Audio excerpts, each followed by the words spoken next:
Oi pessoas, tudo bem? Eu vou contar um pouquinho da minha história pra vocês, como eu tinha prometido, uma semana de minha trajetória.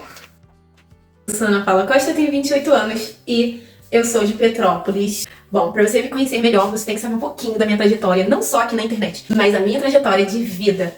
Então, eu vou começar pela minha infância. Eu nasci em berço de pobre, literalmente, totalmente pobre. E, na verdade, eu nasci em extrema miséria. Eu digo que não é extrema pobreza, é extrema miséria mesmo, gente. Pensa, às vezes não tinha o arroz e nem o feijão. E éramos em 8 crianças. Meu pai e minha mãe tiveram 8 filhos. Na verdade, minha mãe teve 2 filhas antes de conhecer meu pai. Depois, fizeram mais 6 filhos, né? Enfim, é isso. E aí, a casa era um barraquinho de barro, misturado com madeira, misturado com sei lá mais o que. Era assim, um barraquinho de 2 cômodos. Pois é, 2 cômodos, que na verdade era um cômodo repartido que se tornou 2 e um banheirinho bem pequenininho, qual não tinha nem saneamento básico.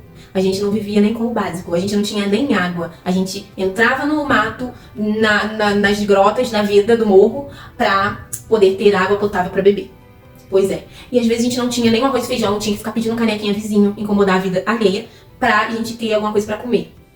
Geralmente, quando minha mãe e meu pai saíam, ficava criança cuidando de criança. Meus irmãos cuidando de mim, e quando eu cresci, cuidando dos meus outros irmãos menores e assim por diante. Quando eu nasci, éramos em 4 filhos. E depois meu pai e minha mãe foram tendo mais filhos. E aí, eu nasci em berço cristão. E daí, vem aquela cegueira, né, dos adultos. De que Deus vai te proteger, Deus vai cuidar, Deus protege, Deus cuida. Mas deixava a gente assim, né, um cuidando do outro, criança cuidando do outro. Criança cuidando de criança, e a gente ficou exposto ao perigo. Tanto o perigo de, por exemplo, quase incendiar uma casa, o perigo de queimaduras graves. Eu tenho uma queimadura gravíssima na minha perna e ainda apanhei nesse dia, porque a culpa ainda caiu sobre mim. Então foram vários episódios na minha vida, e não só na minha, né, dos meus irmãos também, que olha, eu sou muito grata por não viver mais esse tipo de situação hoje em dia, né? Então eu sou muito grata a Deus e grata também aos meus esforços a eu não ter desistido de nada na minha vida, porque eu sou extremamente uma pessoa sobrecarregada desde a infância. Eu não sou guerreira, sou sobrecarregada.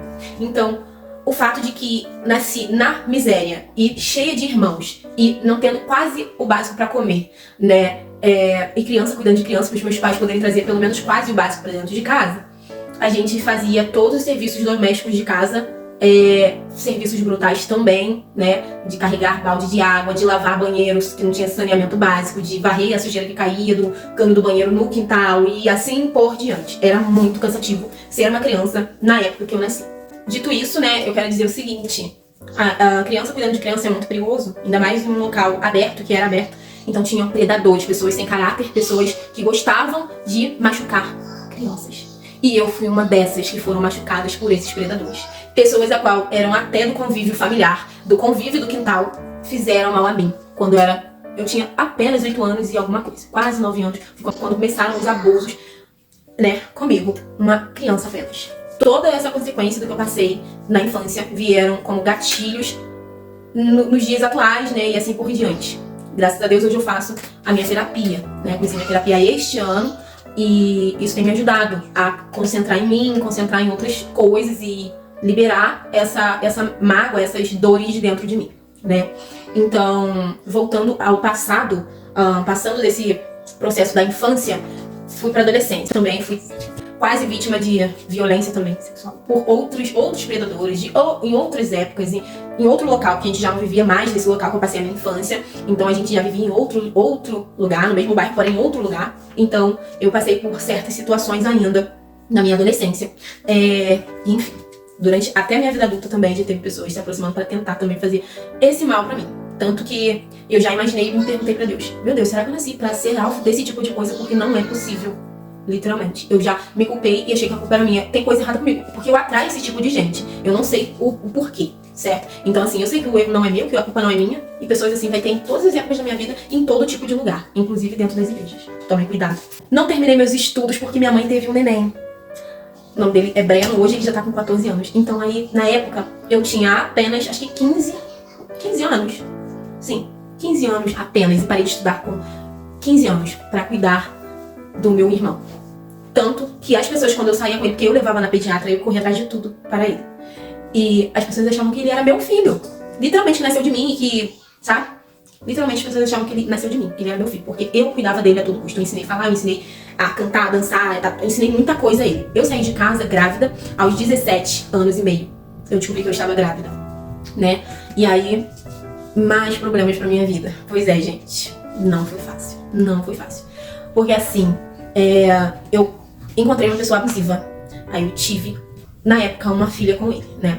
E foi uma trama toda que ele que causou, né? Ele fez essa trama toda pra me prender, pra prender a mim. E por isso ele me engravidou propositalmente. Propositalmente. Ele me enganou pra me engravidar, tá? E passei vários perrengues na mão dele. Passei por várias situações, assim, malignas, que vocês não têm noção. Até tortura. Já passei por ele, na mão dele. Sim. E aí, muito nova, eu não digo que eu era imatura. Eu fui imatura nesse ato de confiar, né, no dito cujo, né, e morar com ele, porque gravidez... A minha gravidez na adolescência foi algo que me engatilhou pra um rumo de vida, assim, muito complicado também. Que já era complicado na minha vida, veio a se complicar mais. Então passei por mais traumas, relacionamento abusivo, agressões, traições, humilhações, etc, etc, etc. Mas cuidei da minha filha, não dei pra ninguém. Hoje ela tem 10 anos, graças a Deus. Mas voltando ao tempo, então eu engravidei novamente em 2015. E foi onde que, com um aninho de vida da minha filha tinha terminado com ele, mas com uns 2 aninhos eu voltei. Tipo assim, 1 ano e meio eu terminei, fiquei só poucos meses separada dele. Fiquei 7 meses separada dele, pra ser exata. Só que acabei voltando com pena da minha filha que adoeceu por falta do pai. E também porque ele ficou fazendo várias ameaças e chantagens emocionais e eu acreditei e voltei, né? Em 2015, descobri minha gravidez, eu tive que sair do meu emprego, que era CLT. Eu pedi as contas, né? Pedi demissão e eu já estava grávida, nem sabia. Eu tinha uma desconfiança, mas não sabia. Eu tomava um método contraceptivo e aí eu não sabia que eu estava grávida. Então, quando eu descobri essa gravidez, foi um baque muito forte. Porque eu falei, meu Deus, mais uma filha com ele, o que eu vou fazer? Meu Deus do céu. E aí, tive a segunda filha, com 4 meses de gestação. A gente terminou, né? Ele tinha sido preso por envolvimento com droga. E eu fiquei, sabe, criando minhas filhas sozinha. E ainda ajudando o dito cujo, porque vivia ligando, pedindo ajuda e tudo mais. E como eu estava, né, na igreja cristã, né? Só que eu tava me afirmando, né, na presença de Deus e tal. Estava se aproximando de Deus, realmente temente a Ele, realmente seguindo essa fé. Justamente retinho, sabe? Certo e correto naquela fé. É isso.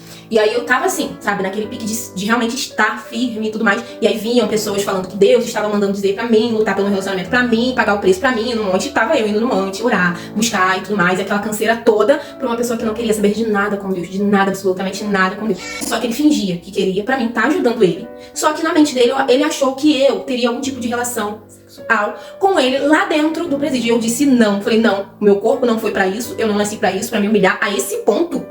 Jamais. E foi onde que, mesmo eu orando e tal, falando pra ele, ó, tô orando pra gente, pra nossa família, pra Deus restituir. Eu cheguei a levar minhas filhas pra ele ver. Ele viu, assim, uma vez por mês, às vezes eu levava, não era sempre, mas eu levava. E, enfim, ainda tive aquela misericórdia toda, porque pena ninguém é digno de pena, então tive toda aquela misericórdia, aquele negócio de ajudar, porque eu sou assim, às vezes eu me taxo como bocó, né, por ser assim, mas enfim, eu fiz, sabe, o máximo pra ajudar a pessoa. Ainda a pessoa, no fim de tudo, arrumou um amante. De lá de dentro foi onde que eu larguei tudo. Eu tinha construído uma casinha de 2 cômodos, um cômodo grande e um banheiro, lá em cima da casa da minha ex-sogra, onde que eu abandonei tudo. E também paguei laje, paguei um monte de coisa lá dentro naquele quintal, onde que, hoje em dia eu acho que ela até vendeu, nem um centavo foi pro meu bolso, também nem quero. Eu abandonei pra ter minha paz e cuidar das minhas filhas em paz, sem intromissão e sem problema nenhum da família dele e nem dele. Porque ele chegou a ameaçar a gente de morte, eu e minhas 2 filhas. Então eu preferi viver sozinha com as minhas filhas, mas ter a nossa paz, a nossa paz. E aí, saí de lá, me relacionei outra vez, né, pela 3ª vez com alguém. E também essa pessoa também não era coisa boa, então eu abandonei, larguei e vivi minha vida, tá? Vivi minha vida com as minhas filhas e entrei num 4º relacionamento depois de um tempinho, bastante tempo, né? E hoje eu tenho 3 filhos, né?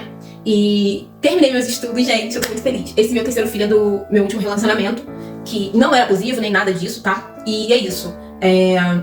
Então, eu sou grata por ter tido meu 3º filho não com uma pessoa ruim, uma pessoa maléfica, né, maligna.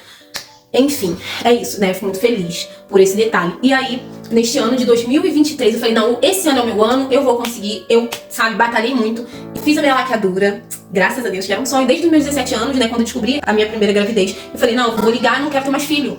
Eu vou ter só um filho, tá bom, tá ótimo, tá perfeito. E eu tinha aquilo na minha mente, só que a gente que é pobre depende do SUS. E aí eu não tinha idade, eu não tinha quantidade de filhos, e enfim, vários outros fatores. E aí eles não deixaram de jeito nenhum, nem com o meu 3º filho, não me deram autorização pra laqueadura, pasmem. E aí eu tive que, literalmente, correr de novo atrás, mesmo já tendo nascido Gael e tudo mais. e corri atrás. Falei, não, vou me cuidando e tal, mas vou correr atrás da laqueadura. Fui me cuidando, fui fazendo o máximo pra não, né, gerar novamente uma criança, porque, gente, criança é coisa de Deus, mas olha, te falar, gasta tua saúde mental principalmente, tá? Então, assim, pensa muito bem. Vai um conselho aí pra todas as mulheres, tá? Do mundo. Enfim, tomem muito cuidado e tentam ter o filho de vocês no momento que vocês se sentirem preparadas, porque se prepara muito, tá? Planeja muito, porque não é fácil. Mas, enfim, aí, fiz a minha laqueadura, né? Tem 6 meses atrás. Graças a Deus, fiz minha laqueadura. E hoje eu já sou laqueada, graças a Deus, pra me correr atrás tanto dos meus sonhos e dos sonhos dos meus filhos. Pra eles terem, assim, tudo que eu não tive. Eu sei que não dá pra dar tudo pra criança, mas eles já têm. Eu costumo dizer que eles já têm o que eu não tive. Porque eu não tinha nem um teto direito pra morar. E a gente mora, sabe, numa casa legal, é aluguel, mas é uma casa muito legal. Eu proporciono momentos pra eles que eu nunca tive na minha vida. Então já é uma grande conquista pra mim. Então, assim, eu sou mãe de 3, tá? Aos 28 anos. Terminei meus estudos em 2022, tá? Mas eu tenho estudado desde 2018. Eu venho estudando e terminei meus estudos em 2022. Né? Pelo fato de ser mãe, é muito difícil, né? Eu sem rede de apoio nenhuma, porque meus pais não me ajudam, não cooperam com nada. Não é um julgamento, eles têm a vida deles, tá? Então, só pra deixar claro que sou eu que fiz, eu que crio, eu que cuido, eu que sustento, eu que faço. Não foi papai, não foi meu papai, não foi minha mamãe, não foi minha vovó, minha bisavó, minha tataravó, minha tia-avó, não sei o que lá, que tá criando. Eu fiz, eu crio, eu faço o papel até de não só de mãe, mas como de pai, e também faço o papel de parentes que deveriam se importar e ter o cuidado e o amor pelos meus filhos, só que não tem, que eu faço esse papel, eu tento suprir. Então, é muito normal, nos dias de hoje as pessoas estão cagando e andando uma pras outras, né? Então eu sou aquela mãe, sou super sobrecarregada, porque eu tento suprir tudo que eu, sabe? Às vezes coisas que não são nem o meu papel fazer, eu tento suprir, sabe? Então é muito complicado. Porém, eu sou muito grata que eles vão crescer e falar, olha o que minha mãe fez por mim, olha o que ela tentou fazer, o que ela tentou dar, o que ela, sabe? Então eu desisti de várias coisas, gente, contrato com marcas e etc, que eu tinha que ficar me locomovendo pra outras cidades por conta dos meus filhos. Então, eu acho que o único motivo válido pra mim desistir ou conquistar são os meus filhos. Então, hoje eu já terminei meu ensino médio, tô terminando um curso de enfermagem, fiz várias especializações em marketing, também tô fazendo curso de moda, enfim, eu tô correndo atrás, porque eu sou uma pessoa determinada e eu olho pro meu passado e só vejo como um grande gás pra mim continuar a fazer por mim e pelos meus filhos. Essa sou eu, Ana Paula Costa, mais conhecida como Ana B. Crespa. Venha acompanhar de perto minha trajetória aqui na internet.